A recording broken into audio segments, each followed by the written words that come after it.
Assalamu alaikum. After successful login to MyGuru, choose a course. In the course dashboard, look on the left panel and click Web Conferencing.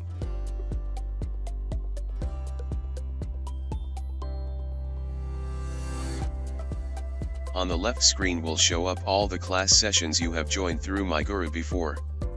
If it shows no record means you have not attended the class through MyGuru. The video icon shows your lecturer has shared the recorded video of the previous class. Please spare a few minutes to read the soft reminder stated here. The most important notice is that attendance only will be recorded when you click from MyGuru itself. After you click here, please make sure your attendance is already recorded here.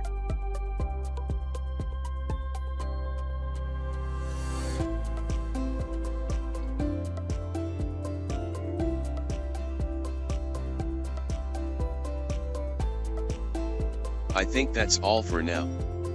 Thank you for watching.